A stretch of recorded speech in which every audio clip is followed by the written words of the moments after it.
had two questions for you. The first one is, could you please briefly share a challenge that you've encountered during your career, and how did mental strength help you overcome that challenge? For me, sport was never really a career option when we started playing. Only much later did sport become one. For us, during those times, the initial challenges were education, how we had to manage studies and sport together. You needed a certain amount of mental strength because you would actually miss a lot of classes. Then when you go back to class, then you have to actually face teachers who sometimes are not very supportive. That's the challenge. You come back to family and friends, some of whom might understand sport, many of them would not understand. To go through the challenge of actually telling them that this is also kind of a career. So that's something. But I was really lucky during that period of time that my parents were very supportive. And I had initial resistance, but my teachers, principals in school, they were supportive. And also my coaches were supremely helpful in ensuring that I went through that period strong. But for me, the entire effort during that period would have been very tough or impossible if it wasn't for the love, liking, involvement, engagement in the sport. To think of these words of discipline, hard work, sacrifice, self-determination, all of these things are things which are very difficult if you don't like what you do. So fundamentally, the most important thing was that the liking for the sport, the love for the sport, and to be on a badminton court or to be in a gym or a training academy or to learn things related to the sport, you have unending energy and unending involvement. I think that is what helped me come through that stage. Having said that, the next challenge was today when we look at badminton, there is a certain element of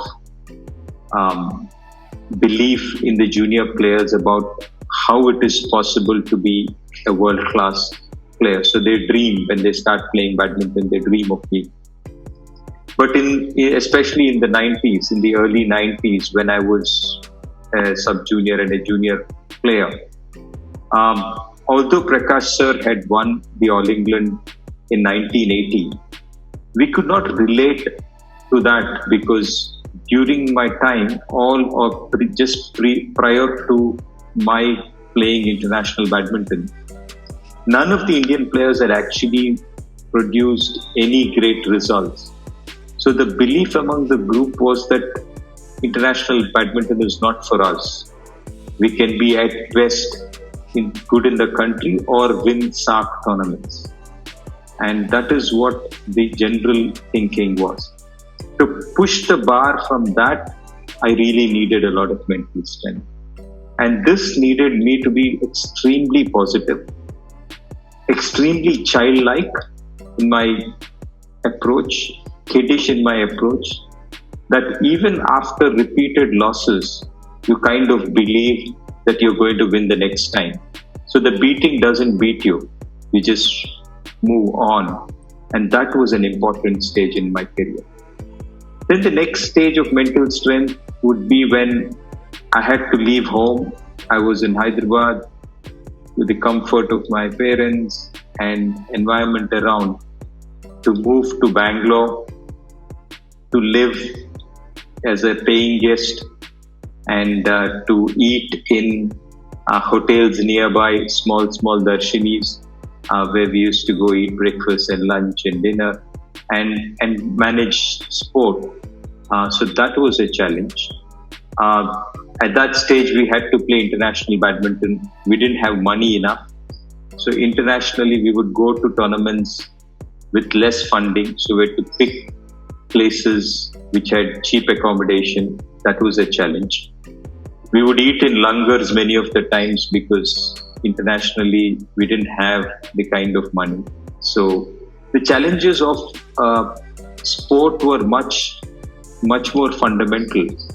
You go to a badminton court, you didn't have shuttles, you didn't have a court proper, you didn't have players to play. You go to a gym, there are no weights, so you would make people sit on you and do. You would go to a ground and ground is watered, or there's a marriage happening, so you're running on the roads. So fundamentally, the challenges were very, very basic in nature. But in those times, it's very easy to be demoralized and say that we cannot do anything better in our country, or just blame the facilities for it. But at that time, to keep pushing yourself, when you are especially the best in the country, and it's okay to fail because you've already reached the success, you needed mental strength. And that for me was very important, because at that time, when there's nobody else in the country to challenge you, to nobody else to say that you didn't try enough, nobody else to blame you for failing or to pick you for failing, I think that at that point, to actually want to aspire to do more than everybody around you, I think that needed mental strength. To go out, I went to Germany, stayed in Germany to play for a club and to manage food, accommodation, all of it by yourself. And you've just gone because you can go and play tournaments because your club is sponsoring those. So that needed mental strength.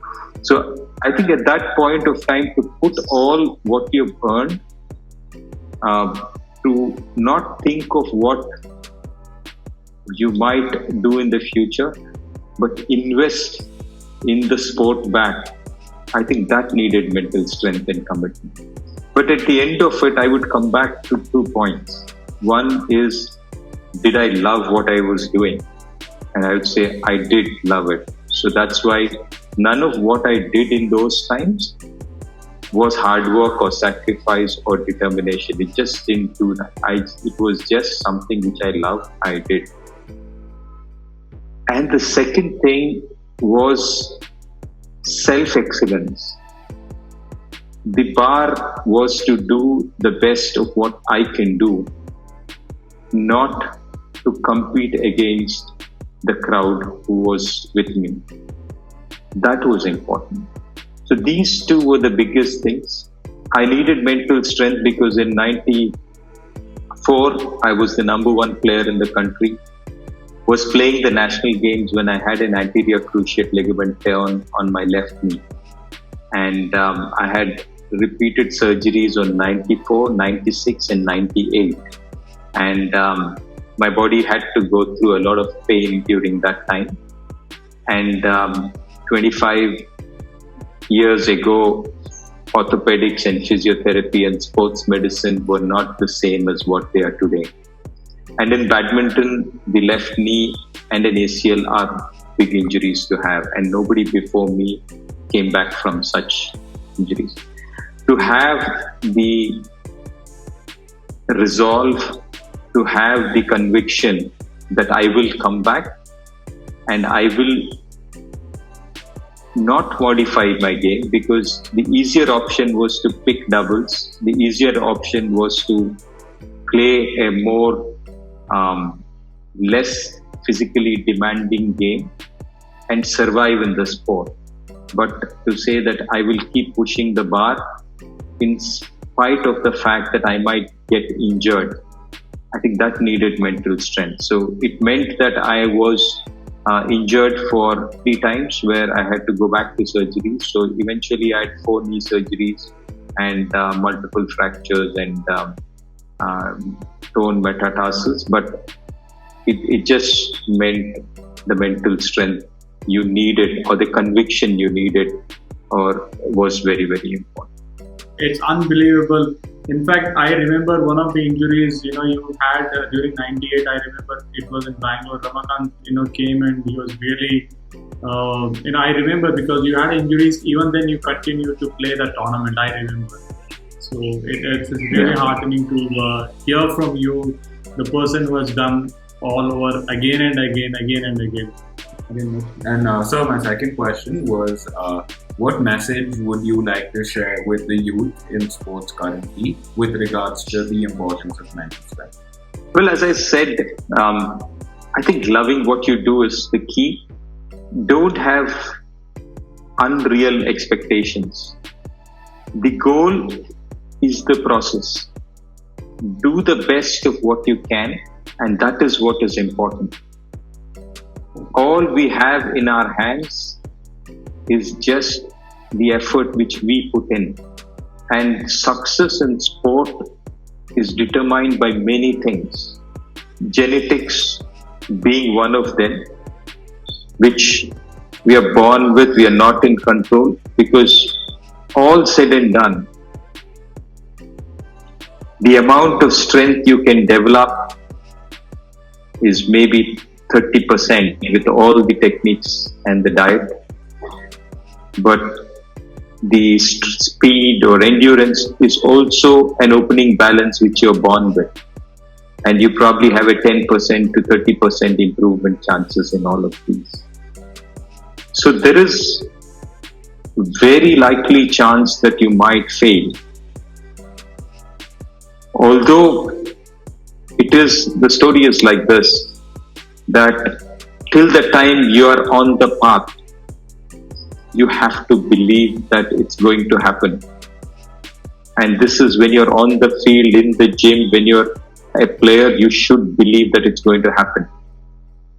But the moment you intuitively sense, or you know it's not happening, or the moment you come outside of the sporting arena, you have to count your blessings for what you have rather than what you've lost. I think that perspective is very important, because success is relative.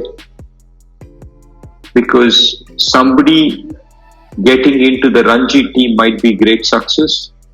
Somebody playing 100 might not be success.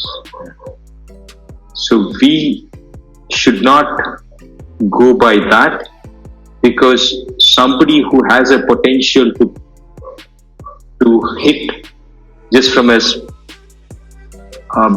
badminton perspective, or if somebody has a cricket perspective, somebody has a potential to do 150 centuries, he does 130, then that is doing injustice to his potential. Whereas somebody who has a potential to plays one test, he's achieved his potential. There's enough and more to be happy on. So I think what we put in is what we are in control of, and that is what is fundamentally the most important thing. So for youth, I think success might happen, but I think everybody would say prepare for success. But I think it's very important that you prepare for failure. Wonderful. Gopi, just one from me. As a coach, where do you and how do you focus or emphasize on the present lot of players? It's very easy for us to lose track of things when we look at the goal from a performance or a result perspective. But if we are able to break it down into components, then this thing is very doable. So if somebody goes and wins the World Championships, then how do you define the next few months? Because they feel they've achieved everything. But if you break it down into components of strength, endurance, speed, tactical ability, technique, then each box has a possibility of being better than what it has been. So it's very important that we break success down into these components, and we try and push each box to be better and better each time. So that would be one of the most important things. For me, the worst thing that can happen to an athlete or to somebody as a person is when you do wrong things and end up getting good results. Because that will eventually give the feeling that you can get away with doing bad things. And that in the long run will lead us to a definite disaster. So if I had one wish, it is that when people do wrong, I think we should have results which should correct them. But unfortunately, sometimes you do wrong things, you end up, say, late night and not warming up in the morning, and you eat bad food and you still score 100.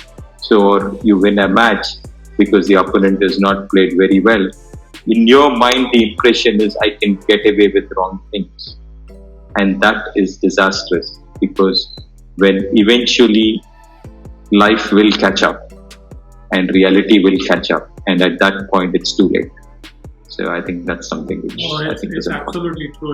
It's, as you rightly put it up, playing one test match or 100 test match, it's a vast difference. It's such a great thing, and taking Ranji Trophy, it's a similar effort, and you look at the conversion rate as you spoke, it's outstanding. I'm really touched, Gopi. Thank you so much. Thank you so much for your time. It's unbelievable. Thank you, sir. Thank you so much. Thank you, Sunil. Thank you, Aryan. All the very best. Thank you very much. Gopi. My best wishes to you and family. Thank you.